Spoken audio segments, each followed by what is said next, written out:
in the thousands, that could still be what we might consider a craft industry, where small places are manufacturing on the levels of tens, which are collected together, or it could be sort of a Western world big project where you're manufacturing thousands or more. So right now, there's a lot of confusion, and I appreciate the humility of people who, have started a project and then decided to do something different. As you can see, there are an enormous number of projects, over 60 already, that have been started. With respect to the disease treatment, one of the challenges is that there may be shortages at every level of the disease severity. And so when you look at ventilators for the most severe COVID-19 symptoms, which are acute respiratory distress syndrome, the cause of the disease might be different than what was called ARDS in the past, but it's similar to what was created by SARS. There are, first of all, people don't even agree on the best way to treat the disease right now. And some people might say, frankly, well, an ambibag-based design is never going to work for those people who are in the most severe condition, and other people might disagree with that. I personally view it as the engineering community's job to give options to clinicians, not to tell them how to do their job. But in a world where you can't have the best ventilator, we always want to be able to say to doctors, well, at least we have the second best. And if we can't have the second best, we have a third best option. So that our job is to give options to clinicians who are working on these things. And another challenge is that even if, for example, the United States, through the efforts of Ford, GM, Tesla, the UK through Dyson, manages to solve the problem at a national level, there may be a logistical problem. You may not be able to get enough ventilators to, a small town in rural America, even if America as a whole does not have a shortage of ventilators. It's also important to understand, I think everyone on this call is trying to save lives. The mortality of COVID-19 patients who reach the ARDS stage is 40% under the best of circumstances. That is, when you do not run out of any medical supplies. Nonetheless, it may be the case that the situation in Italy has shown that when a healthcare system is overwhelmed, the mortality goes up.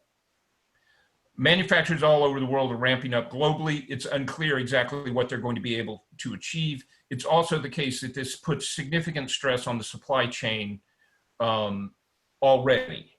Now, some corporations like General Motors have supply chain capabilities that may go beyond what others have. Nonetheless, it's possible that we may have supply chain disruptions at every scale.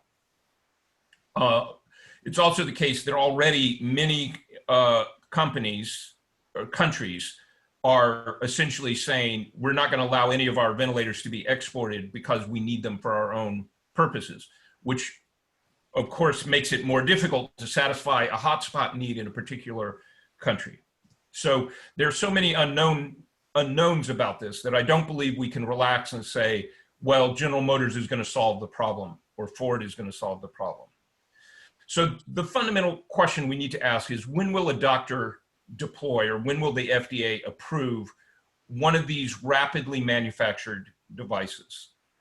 Now, my understanding is, and if there are people here who've worked for biomedical firms, they may know better, FDA certification is already based on substantial equivalence, forgive my typo there, as much as clinical trials. That is, it's already the case that the FDA itself does not perform clinical trials. Occasionally, it demands that a manufacturer of a new device perform clinical trials before they approve it. It is often the case that people making a similar device need only provide evidence that they are substantially equivalent to a device which is already approved to get approval. Now, all of that was the process before the emergency processes which have been put in place by the FDA, which should make this even easier. But if we don't ask the question, what does it take for the FDA or the UK or the Spanish authorities to actually approve something. The fundamental thing is you have to prove clinical effectiveness. These devices have unknown reliability. And also, very importantly, they may have unknown user interface and trainability. That is, if we assume that the pandemic ventilators are going to be deployed, they're only going to be deployed in a situation in which all of the clinicians are wearing personal protective equipment, which makes the devices harder to use, and they're exhausted, and they're having to deal with a new machine which they either have not been trained on or have only been lightly trained on. And so all of those are challenges that we face. So I believe the solution to this is a process. So fundamentally, we prove functional equivalence with existing ventilators with rigorous tests. And that means we have to have test equipment, which many of the prototyping teams have produced, do not have yet. And I'm sorry, I can't read the chat while I'm speaking. So Emilio, if something wants to, if you choose to have someone interrupt me, that's fine. I'll ask you to come on the mic and do it because I can't read the chat while I'm Sounds talking. good. Sounds good. And then you need to prove it meets clinical standards. And the UK has published an excellent guide to what they consider to be a compromised, rapidly manufactured ventilation system, which they believe will be clinically useful, but is not necessarily the standard that they would use if we didn't have a pandemic. Now, that standard did not apply to every nation. For example, I know a team in Belgium is working on this, and they simply struck out all the battery backup demands because they don't feel like in Belgium the battery backup issue applies to them. So there's that. I have actually published a GitHub repo called Validation Tests, which we created, which is a spreadsheet not of performance tests, but of human tests to perform against a ventilator. It has 74 tests in it, and it's all based on the UK standard. And of course, it can be modified for any other condition. Or as we go along, clinicians may learn a better way to treat the disease, and we may modify it for that reason. So then you have to prove reliability with extensive long period testing. Now, this might be a compromise. The disease often lasts, and people are often ventilated for 14 days. This effort is so fast, very few teams have reliably had a system working for 14 days. The longest I have heard of is the Israeli Ambovent team, which I personally believe is the closest to being manufacturable. At one point, they had tested for 4 days continuously. They may have done more by now, I don't know.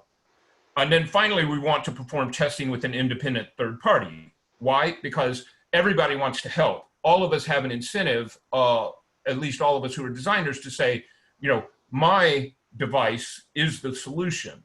So unfortunately, we have a psychological desire to gloss over any dangers or problems, not because we're trying to profit, but because we would like to be the one that saves lives. And so I loosely drew up this diagram, and Stacy Saris made it a little prettier for me. This is a process that I think in some ways is similar to what the FDA would use under different circumstances. I'm suggesting that we do it informally as a community, okay? So people create testable models. In my opinion, there are maybe 5 or 6 ventilators that are really testable at this point, and there are only a few that have published design specs and bill of materials and instructions sufficiently that an outside team could build it. Now, of course, there are many that have been built, but they have been built by the team that designed it. So they haven't necessarily published completely clear documentation so that an outside party can build it. A major hurdle is to have an outside party build the test, because that means the reproducibility of your manufacturing has sort of reached the first level. And then you have to do a test lung test. Okay, now there are many differences of test lungs. I have a physical test lung over here, which is not an instrumented system. There are some very expensive instrumented systems which allow you to map pressure and so forth. It's very important to test on both a physical test lung, which modifies the compliance of the pressure volume curve. And they're just plastic devices that have a certain elasticity, but also to create and plot your pressure and volume over time curves. And this is not so easy to do it at home.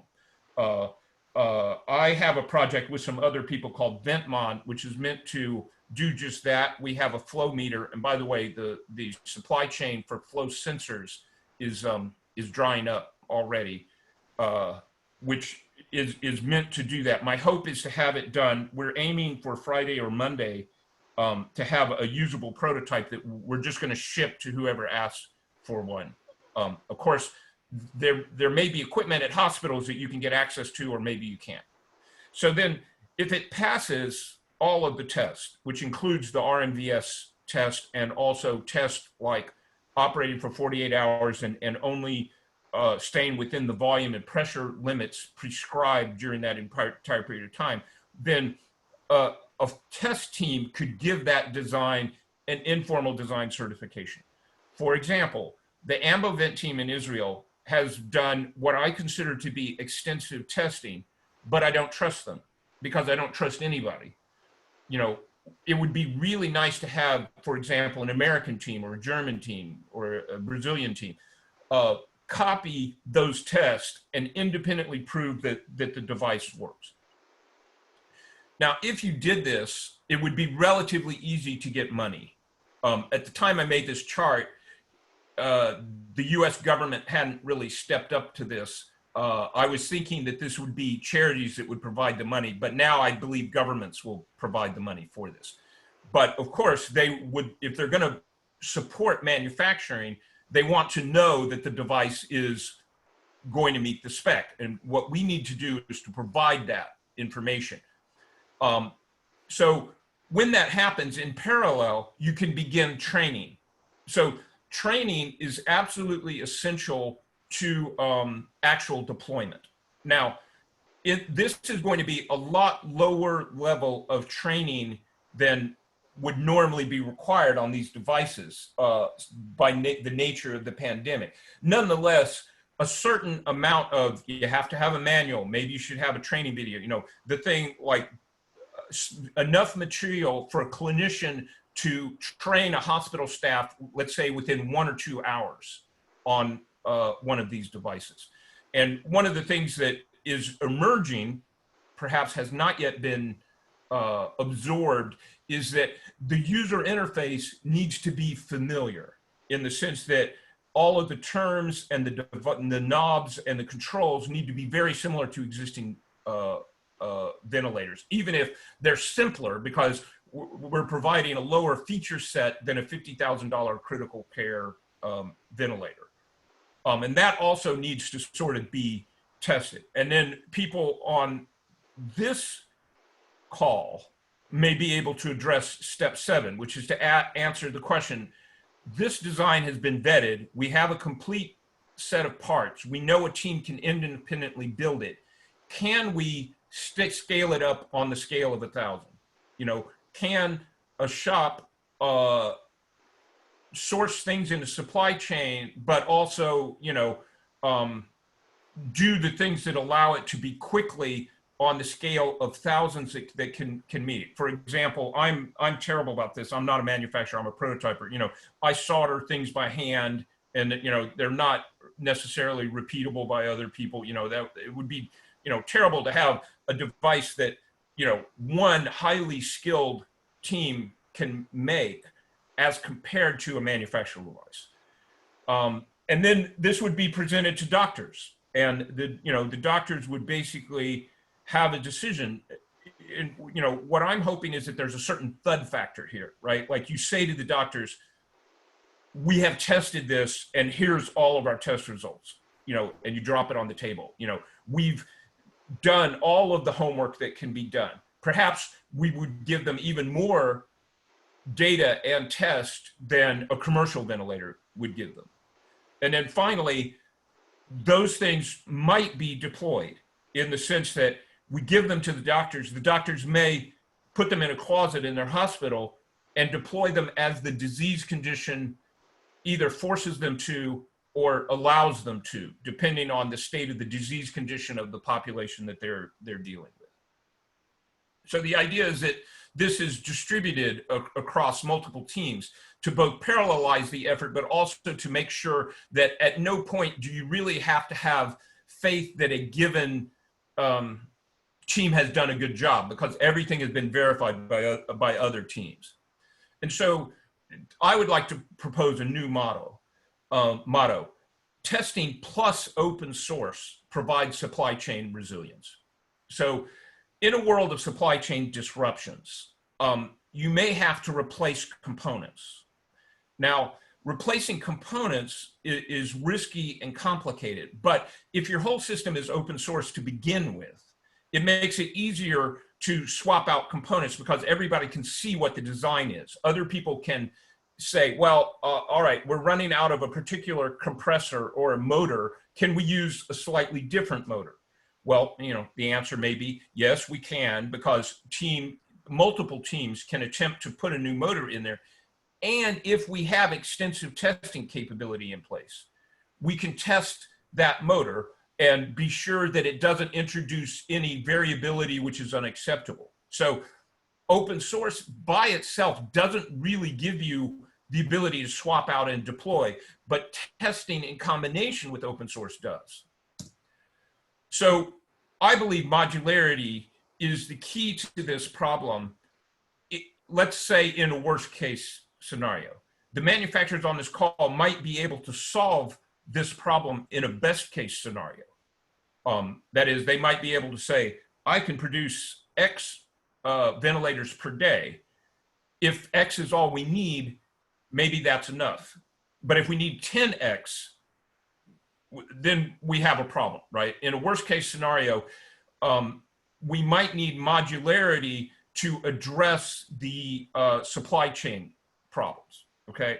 Now, this is something which is at a repo that I have called CoreOVamp. It was inspired by my friend Nariman Pushin at incoronavirus.org. It hasn't really been talked about or vetted. The thing the community needs to understand is that ventilators require exquisite control and very significant reliability. In a word, they have to have exquisite control because if you put too much pressure on a patient's lungs, you harm them.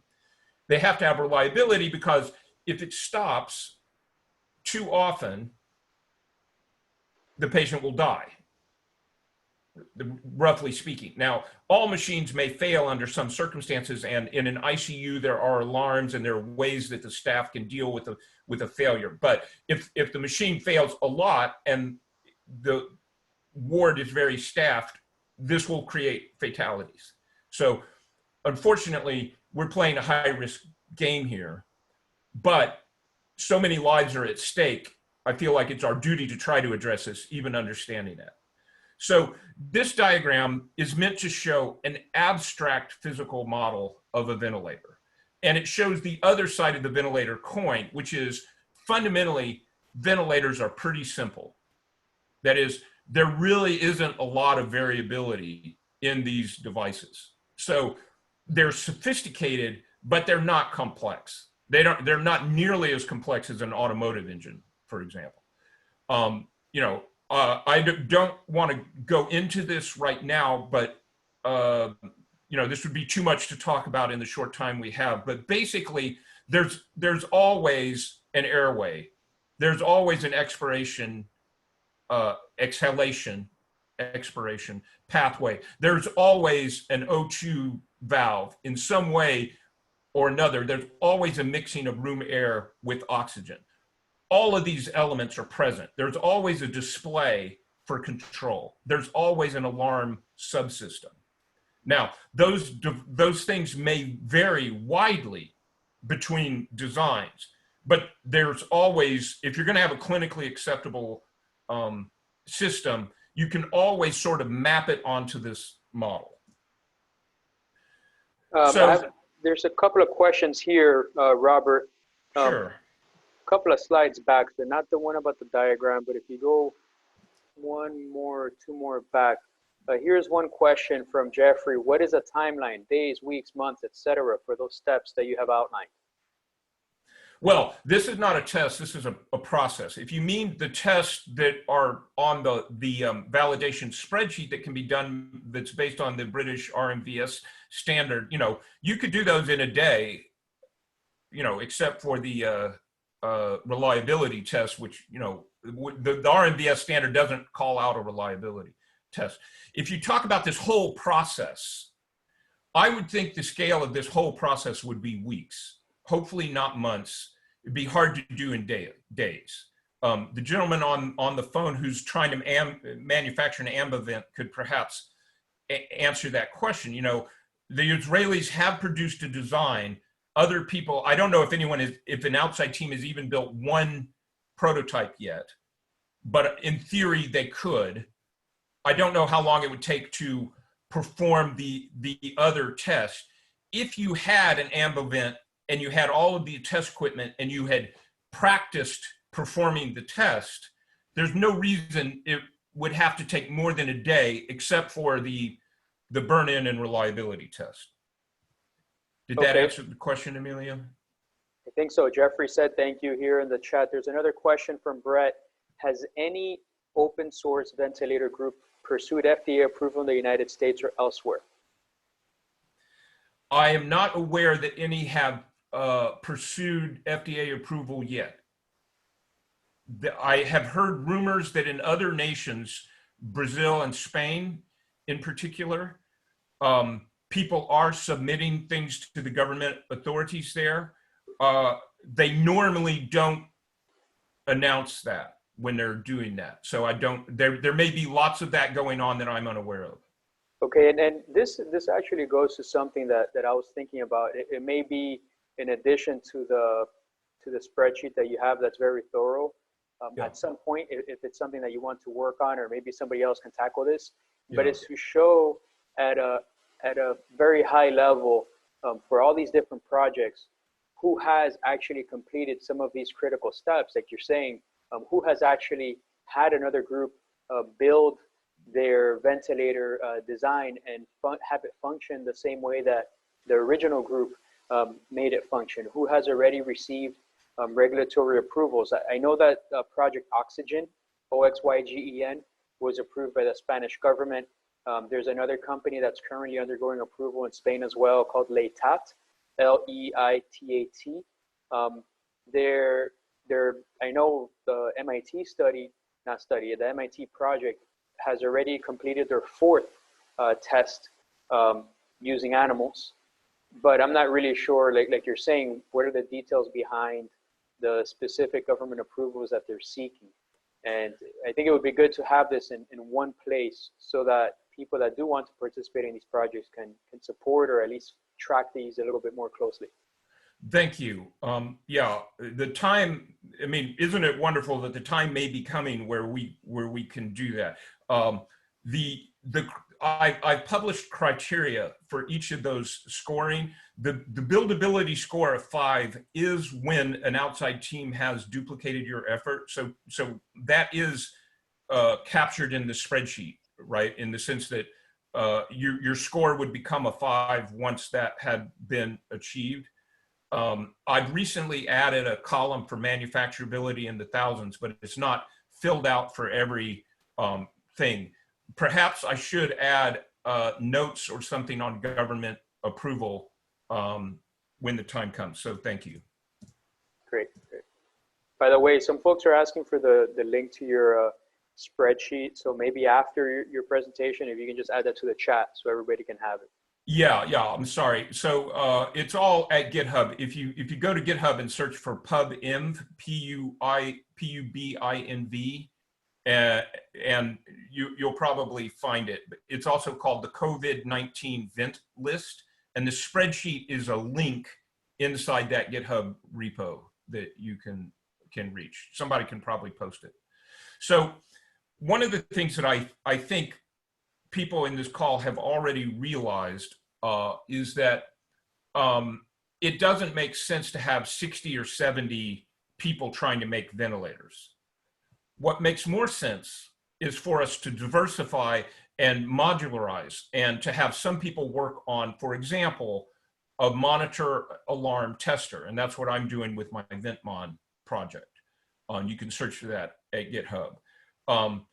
You know, when I started this, it wasn't obvious to me that you could modularize the problem, or that it would make, that there were enough teams working on it that it would make sense to do so. But now it's really clear.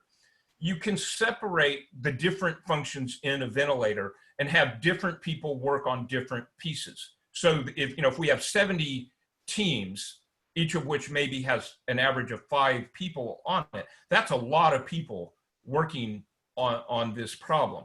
What's needed is clear separation of concerns so that we can reliably build a modular ventilator. Now, firms may very well have done this in the past, but only internally. They would not have opened their modularization to other firms, because they would have had no incentive to do so, and in fact would have had a disincentive.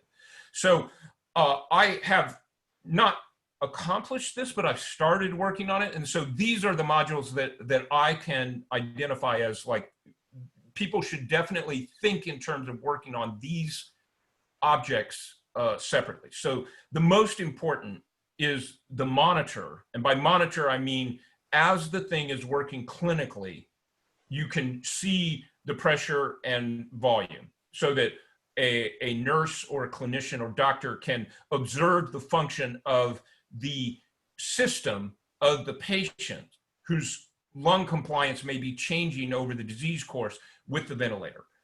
Alarm means ring an alarm in the intensive care or critical care unit when something is out of spec. For example, if the respiration rate were to fall, or if the volumization were to fall, or if the pressure were to become too high, the staff needs to be alarmed. By tester, we mean something that is done outside of a patient, but on a test bench, as in a manufacturing facility or a prototyping facility. Okay, secondly, the idea of building the user interface and control panel should be separated from the rest of the stuff. There's no reason we can't have essentially the same user interface for all ventilators, so that doctors and nurses always use the same ventilator, even if there are some aspects of it which are different.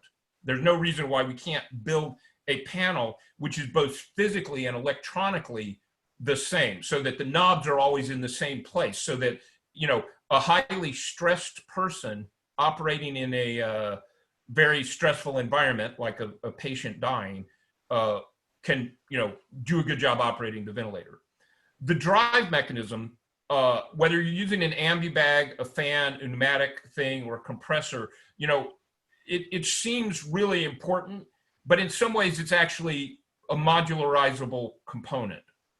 There's no reason, if you have enough control and monitoring, that you couldn't swap out an ambi bag air drive with a fan-based air drive. It really shouldn't matter what the production mechanism is. It matters a lot from an engineering point of view, but the patient doesn't care whether the air is being produced by an ambi bag or a fan. All they care about is the pressure volume curve.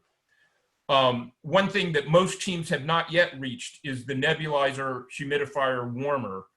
That is, it's clinically better to have a certain humidity in the air going into the lungs. Unfortunately, it's not clear. I don't think all clinicians totally agree on this for COVID-19. So this is a complicated issue, but it should be modularized.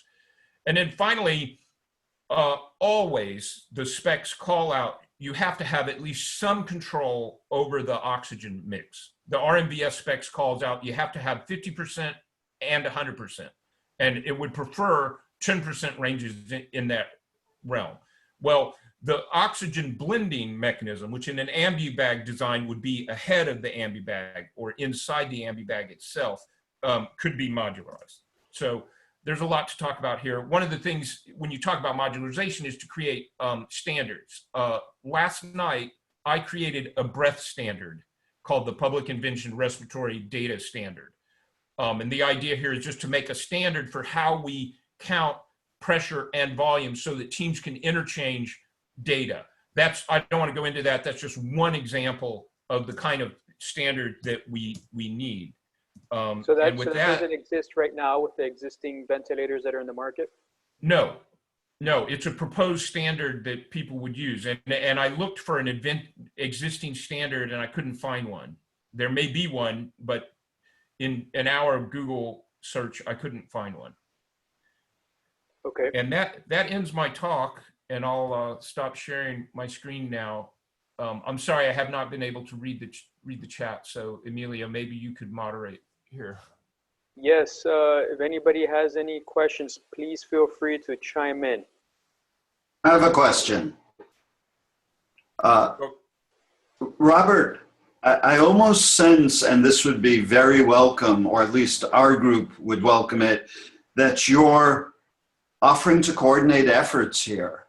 We've been seeking how we can best help. And initially it was we were going to design our own, and we actually prototyped the mechanics, and we got pretty far along, and then realized, no, we're better off following other designs that are further along. And now we want to help with manufacturing and testing and prototyping. But again, we face that there are loads of organizations who want to do that, and we need to do it in a coordinated manner. And I'm really thankful to see this between the two of you, between SOPINT and, or SOPTech and Robert. I feel like there's a conductor here who is guiding and willing to guide this effort. Am I reading you rightly? Am I reading you correctly? Well, thank you. I'm not sure. I'm willing to talk about it. In a situation like this, there is no authority. So people just self-appoint themselves leader. I've self-appointed myself the evaluator on a spreadsheet. People can like it or not like it. I might be willing to do that. One of the problems is I felt like the construction of the VentMon flow monitor was very important. If I were willing to deprioritize that, I might be willing to do this. So perhaps you could send me email. It's read.robert@gmail.com. READ is my last name. I don't know what coordinating would look like. One thing, I don't have enough manufacturing experience, but I'm willing to step up to it if that's what is needed. Maybe someone else on this call is also able to step up to it.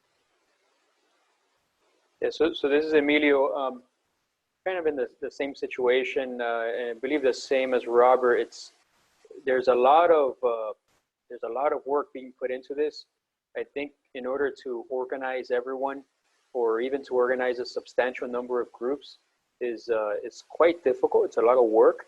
I would be interested in hearing about this and how this can work. It sounds like it would be a team effort that would possibly require a lot of funding and a lot of resources in order to, properly organize and develop these standards and track everything the right way. But it does sound like something that needs to happen in an organized fashion. Would anybody else like to chime in on that?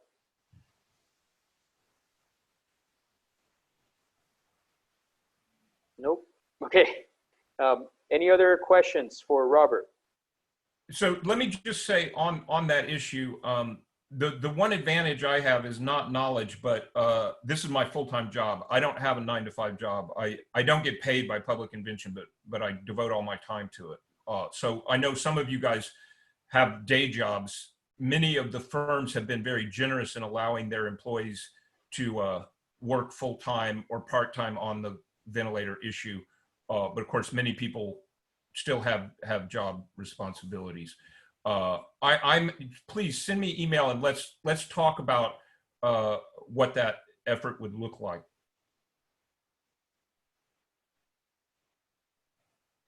Great. Any other questions for Robert? He covered a lot of different topics, modularity, several areas.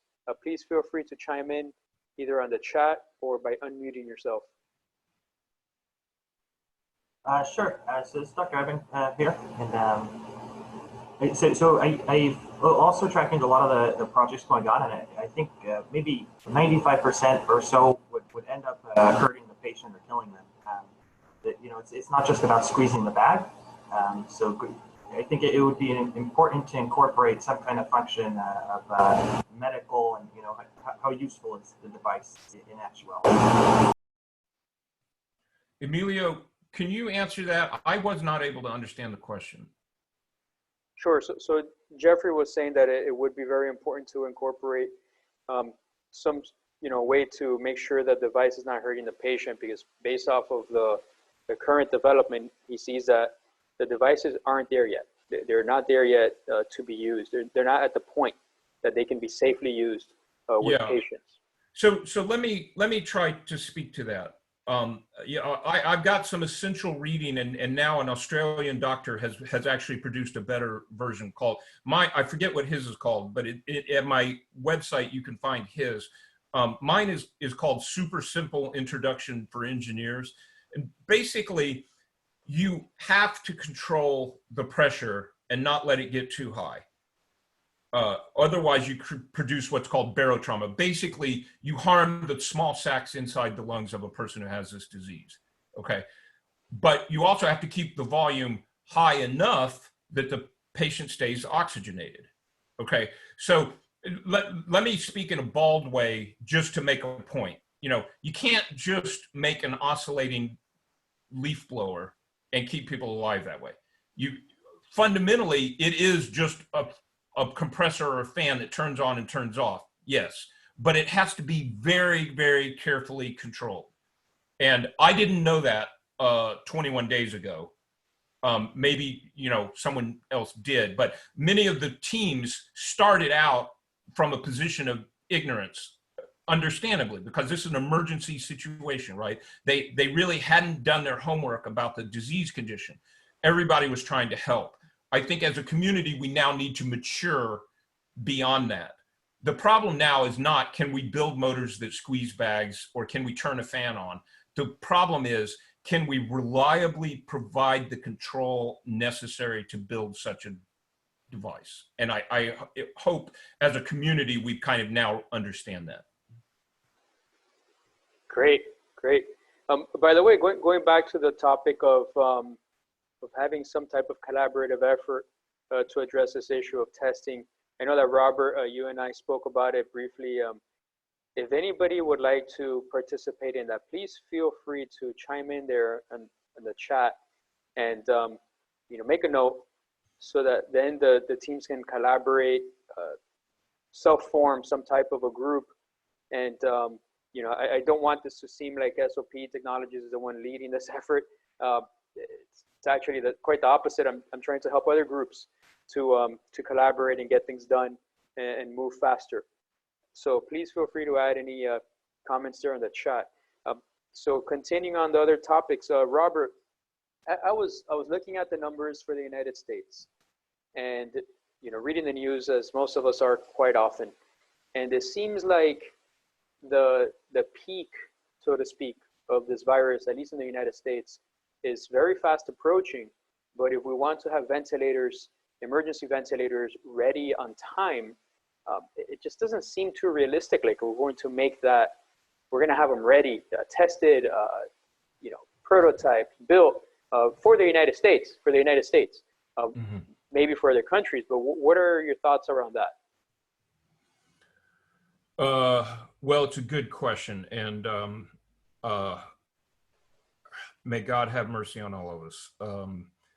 I am not sure the peak in the models that are presented is correct. I believe we're still climbing. I believe there must be a 20% chance that those models are wrong, and that it will keep growing beyond the time frame which we have seen in government models.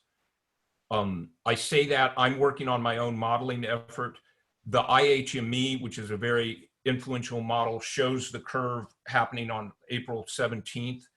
They don't say anywhere on their website where they're getting their data and why they believe that. So that may be true. I hope it's true. I hope it's the case that 3 weeks from now, we'll say, oh, we don't need to do this anymore. Problem's gone away. Tesla built 1 million of them or something. There must be a 20% chance that that is wrong, in my opinion. I'm playing for that 20% chance, and also for the other nations of the world that are in even worse straits than the United States. I hope later this video will be evidence that I'm a fool and people say, you know, no, that couldn't happen. But I don't know for sure that it's not going to be much worse than those models suggest. And again, I don't want to tell doctors to use our ventilators. I want to give doctors options. And there are things even simpler than the ventilators, like the AmboVent, which have even less control. For example, there's a famous US Army thing called the Army, we're calling it the Army ventilator, it's not really the name of it, that's purely pneumatic, provides very little control, but under some circumstances is a valuable piece in a doctor's toolkit when all of the other pieces have been removed. You know, I view it as our job to try to provide options. Yeah, I'll stop my statement there. And I agree with you completely that other countries, right, that are not currently in the same state that certain European countries are in the United States is, will likely actually, fortunately, be able to benefit more from these types of devices, which is why this shouldn't be stopped, right? This effort of creating these lower cost devices, as long as it's done reliably. We're running up on the hour here. Any other questions for Robert while we have his attention? Brett asked a question, at the federal level, who can we approach to gain basic open source ventilators? Emilio got a letter and a description of the FDA's approval process. Emilio, would you like to answer that question for Brett? Yes. So Brett, I reached out to the FDA and they sent me an email, which I added to our website under the government contacts page that can be downloaded there. But they also sent me an attachment that I need to add to our website. I'll include it there with that email. So it's in the government contacts section, but I need to add the document. It's called EUA, Emergency Use Authorization. And it's pretty much a Word doc that you need to fill out and provide information about your device in order for it to receive FDA approval under the emergency use authorization. Now, I do know that MIT on their website, they're saying that they're currently pursuing FDA review under the emergency use authorization. So if you have a device that you're working on, potentially you can reach out to MIT or other groups that are already saying that they're trying to pursue this this type of verification and review and approval from the Food and Drug Administration. In any case, I will go ahead and add that document to the website because it seems like many people don't know that that's out there. So it's an actual Word doc that you can fill out and ask for the approval from the Food and Drug Administration.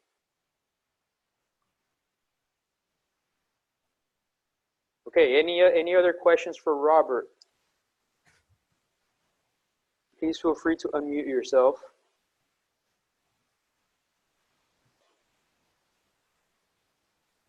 Okay, it looks like we're good. So we are running up on the hour here. Robert, would you like to offer some final thoughts? Well, I'd like to thank everybody for listening. I hope the worst case scenarios don't come true. I think that hopefully this whole effort a year from now, we'll look back on it as a success story. Maybe not a success story in terms of providing ventilators to people in the Western world, but a success story of the engineering community as a whole coming together and making an extraordinary effort to apply their skills to the small part of the overall COVID-19 pandemic effort that the whole world is facing. Thank you very much, Robert. Really appreciate it. I'll go over here to the last slide that I have in this presentation, just so everybody knows. Tomorrow we're having another webinar. If you would like to present about what you're working on, can you go ahead and type it in the chat, and then I'll reach out to you afterwards. Just type in the chat, I want to present. And, you know, as you can see, you know, this time around, we had quite a formal presentation by Robert, but we're usually quite informal with the presentations. But please feel free to go into the chat, say, I want to present, and then I'll connect with you afterwards. Here are some things that I added last time, and as far as like how you can help support SOP technology and what we're trying to do. We want to understand the actual demand for these types of devices. So if you want to help us reach out to people to find out who's actually interested in using these, that would be great. Now obviously we're talking about front loading an understanding of the demand for these devices before people are not asking whether or not it's approved, right? We want to prevent a situation where unproven, not thoroughly tested devices are used on actual patients, right? So that's why we want to front load an understanding of where the needs and the demand will likely be coming from. Also, for contacting regulatory authorities, as you know, I contacted the FDA, received the document from them. I'll share that. If you have other regulatory authorities that you're in contact with, or you're already speaking with your country, please feel free to add those to the website. And identifying funding opportunities, maybe to develop this group that we spoke about, a group that can help to funnel and organize testing of these different devices, so things are a little bit more organized. Right? And as always, please feel free to join us on Slack and any of these other formats that we have to support the collaboration. With that said, thank you very much, Robert. There's a fantastic presentation. I will upload this video to our website. Does anybody have any last minute thoughts before we end the meeting? Rohit, did you have something? No, it's just that, Robert, you have done very well. I really like your idea. Thank you. Keep it up. Thank you. Yeah, Robert, fantastic job. I do want to use this opportunity to share, if there are other groups doing this, a big advancement that we had this week is with pressure valves. Instead of using pressure sensors, we realized it's possible to stack PEEP valves, to stack one PEEP valve on top of another to get a higher centimeter water adjustable valve. If any other groups are interested, that help us a lot. Great, thank you. Please feel free to add your contact information via the chat. Okay, well that concludes this meeting. Thank you, everybody. Please join us tomorrow. Please share the link. Robert, thank you very much. I'll go ahead and stay on here for just another minute so folks can, type into the chat there if they have any desire to present at a future meeting, or if they have any other questions, they can just add them to the chat.